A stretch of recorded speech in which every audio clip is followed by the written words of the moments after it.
everybody. I'm Brittany Lewis, a breaking news reporter here at Forbes. Joining me now is Democratic strategist Lucy Caldwell.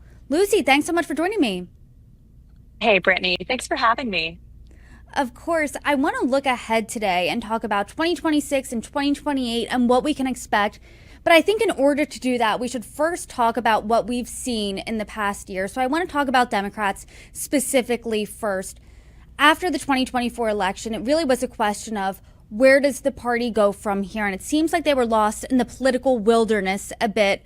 Earlier this month, though, Democrats across the nation notched some wins on election night. Of course, the bigger wins were in blue and blue-leaning states, but two types of Democrats won, more progressive ones as well as more moderate ones. And I'm curious, you see this, then it all comes to a head. Friday, there was a meeting in the White House between Mayor-elect Zohran Mamdani and President Trump. And President Trump was really complimentary of the Democratic Socialist, Zohran Mamdani. He said, this is someone I could really work with. A lot of his ideas are my ideas. So to start off the conversation, what do you make of really the past year when it comes to the Democratic Party? Well, I think tracking back from Friday and then looking to the most recent election wins for Democrats, I will tell you something you probably don't expect me to say, but this is how you normalize authoritarianism, and Democrats are still asleep at the wheel. I think that it is good to have these wins. Those are encouraging. I work to try to elect Democrats, but I'm a former Republican. I was a Republican strategist who left the party because I saw that today's MAGA Republican Party, in my view, is a force for authoritarianism. And I think that unfortunately, many Democrats, who I think are, by the way, I think the Democratic Party is the only vehicle to defeat authoritarianism. And I think there is authoritarianism just at the core of today's Republican Party.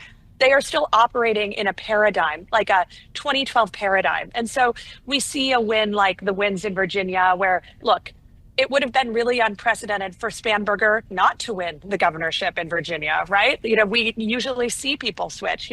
New Jersey, that was pretty expected. They were big wins. It is good to see double-digit wins in a race like that, but Citarelli was an incredibly weak candidate. And then in New York City, yeah, of course you would expect the person who came out of the Democratic primary to win the general election in the mayoral race, especially when facing such an incredibly flawed candidate as Andrew Cuomo. So I think then when we go back to a few days ago and you see Zohran Mamdani, who has so much momentum behind him in the White House, making nice with Donald Trump and kind of doing the dog and pony show visit to the Oval Office, to me that reflects a Democratic Party that across the board, from the progressive left, by the way, former Republican here, I have centrist politics, right, to people who are the more third way wing of the Democratic Party, just not reading the tea leaves about how big a threat the country still faces and really still needing to do a lot to get into gear. And I know that's not a rah-rah thing to say, but that's how I see it. And then let's flip then to Republicans, because Republicans seemed united in 2024. Now the headlines are flipped. It's Republicans in disarray when it came to the flip-flop on Epstein and releasing those files. Most recently, a few days ago, Marjorie Taylor Greene, the congresswoman from Georgia, who was perhaps President Trump's one of his at least staunchest allies, she announced her resignation. I mean, what do you think of that? And what do you think this means then for politics at large? Well, I think that Marjorie Taylor Greene probably has another act in her. I think a lot of people noted that it's interesting that she is resigning her seat in Congress the day before the January 6th anniversary. Will that be because she is going to make another announcement, for example, that she is going to run for Senate or take on some other large stage? So I don't think that Marjorie Taylor Greene is going away. I think she is still going to be a strong force in the Republican Party. I think it's really dangerous when Democrats even jokingly say things like, oh, maybe Marjorie Taylor Greene can come over to our side. No, absolutely not. She is a person who has been a apologist for January 6th insurrectionists. So I think if you want to know the story beneath the surface on the Republican Party with that sort of infighting right now, look to the conflict between Donald Trump and folks like Elon Musk, right? That's why we see the rise of people like Thomas Massie and others who are using their voices to push back against Donald Trump. But remember, they are not pushing back against Donald Trump from the center. These are not friends of Mitch McConnell. These are people who want to see him hold the line, be more MAGA. They want to see more right wing sort of bona fides from Donald Trump. The Epstein issue is really interesting because that is an issue that universally Donald Trump does find himself in trouble with, from Ro Khanna to Thomas Massie and Marjorie Taylor Greene. But I'm not sure that Republicans are so much in disarray simply from the resignation of one Congresswoman. And when you're looking at Epstein, Marjorie Taylor Greene, she said this is ripping MAGA apart. Do you agree? And what do you think the impact on the Epstein files and what those emails and everything we've seen so far as it relates to Jeffrey Epstein, what do you think the political impact is? It's really hard to say because of the way that that bill went through and what the implementation of it will be. Of course, there's a 30-day window once the bill is signed for the Department of Justice to release the files, any files that are not classified. But there is a very big loophole that Donald Trump and his cronies can create for themselves in how those records are released, which is, of course, that any records tied to an ongoing investigation, the Department of Justice will be able to make the case, right, that they are not going to release those records, right? And so last week, Donald Trump, we're not talking enough about the fact that Donald Trump just last week directed the Department of Justice to go start investigations into his political rivals, Democratic donors, people who are, influential Democrats. So we know that the Justice Department is going to stand up. Opening an investigation doesn't mean anything, right? Investigation after investigation after investigation. And they'll be able to drive a truck through kind of any excuse for refusing to release those files. So this is, as I said, an issue that does not have backlash. This is an issue that people across this political spectrum are united on.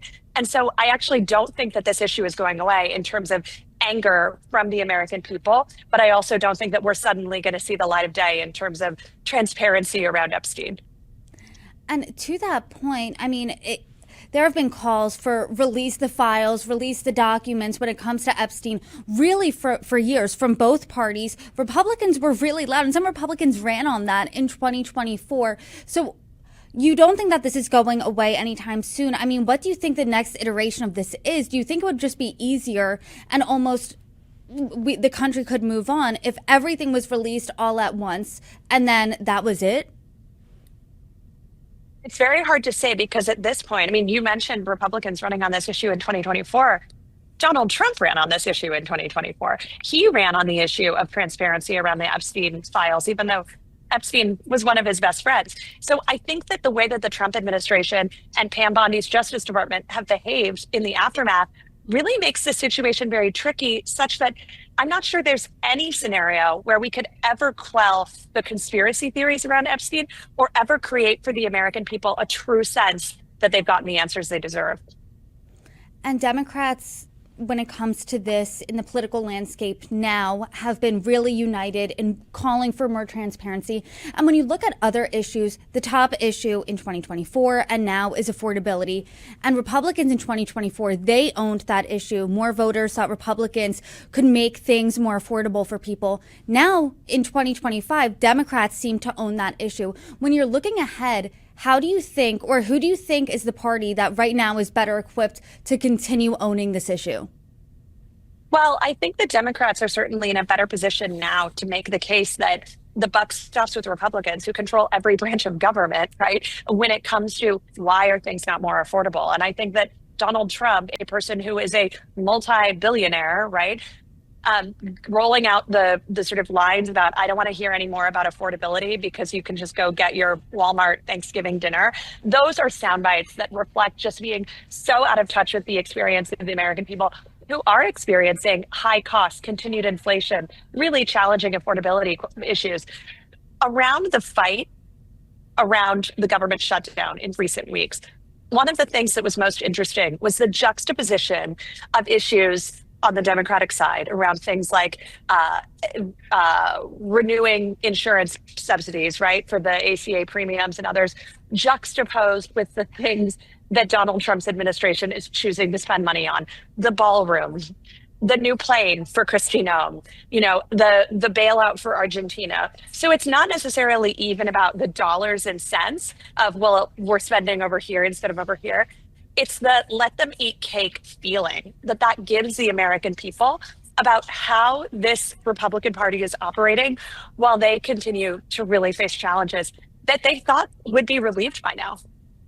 And to that shutdown point, it was really interesting that after the election, it seemed like voters were telling Democrats, signaling to them, we're with you on this shutdown fight. And Democrats said, hey, we are really entrenched in our position because we need to lower the cost of healthcare for all Americans.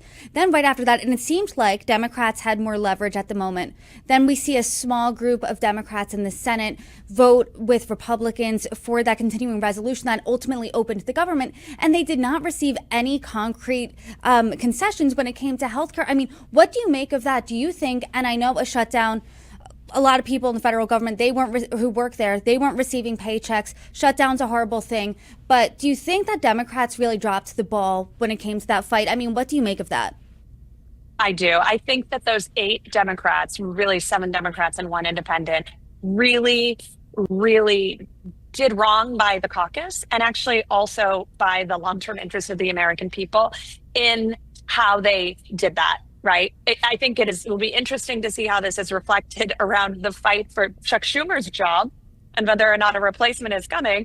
But I think ultimately those 8 Democratic senators, if you count Angus King, right, they really did a thing that was not part of the plan and was not effective because I don't see a lot of coverage right now about the insurance subsidies of those premiums. Right. They've just left it. It's gone. We had a week of a news cycle of, don't worry, guys, we're promised a vote by John Thune. Americans know that they can't trust Republican senators. So I think they really missed the moment. There was really interesting polling as that fight was going on that showed that Democrats actually holding the line on those issues, the American people supported it. And they wanted to see Democrats continue to hold the line on that issue. And that if they would continue to have higher favorability with voters, but actually, especially among independents, those persuadable voters, they went pretty negative with them if they gave in, and they did. So I think they're going to have a little bit of recovery work to do on that front. And then when you're looking at 2026 first, do you think they have enough time for recovery work there? Because I know that the American people have short memories when it comes to shutdowns, right? Like you said, it's already out of the news cycle. No one's really talking about those ACA subsidies any longer. Do you think that will be forgotten by November of next year? I think it's hard to say. I think that, look, one of the reasons that the healthcare issue was so poignant around this last shutdown fight is because people were trying to go buy insurance on the exchange. It was open enrollment. So we'll actually have a similar calendar realities as people head into the midterms. I think that, again, though, it goes back to an issue that you raised earlier when we were beginning the conversation, which is who owns the affordability issue? And time again, as with Joe Biden before him, Donald Trump, the incumbent president, who also enjoys majorities in the House and Senate, his party is going to own those issues. So Americans' memories are short for things like electoral issues, but things like economic pain and kitchen table issues, those really motivate voters when it comes to turning out. And when you looked at the wins from election night a few weeks ago, a progressive won in New York City, Zohran Mamdani. Then you see more moderates win in Virginia and New Jersey, which isn't surprising. But when you're looking at 2028, the candidates that people are gravitating to, they're all over the spectrum, right? Newsom is a front runner in a lot of polls. One poll, Morning Consult, has former Vice President Harris. You have Pete Buttigieg, Alexandria Ocasio-Cortez, Governor Pritzker, Shapiro, Walz, Bashir, Booker, Whitmer, Klobuchar. You're seeing all these names. I mean, you read the tea leaves for us. What are you looking for in 2028? Do you think it's Newsom's to lose? What does that look like? I think it's too early to tell. I think that we've seen this in a lot of past cycles on both sides where there are names that appear, right, who out of the gate where you think that's got to be the one. That must be the guy or gal who's going to win the nod. And it's possible, but sometimes I used to be a competitive runner, right? The person who goes out really fast in the race, right, is often not the person who kicks it in at the end and comes through the tape first, right? It's those people drafting off of them a bit behind. So I think Newsom is doing great work right now as Democrats go in terms of raising alarm about this authoritarian Republican Party. I don't know where we see that take him in 2028.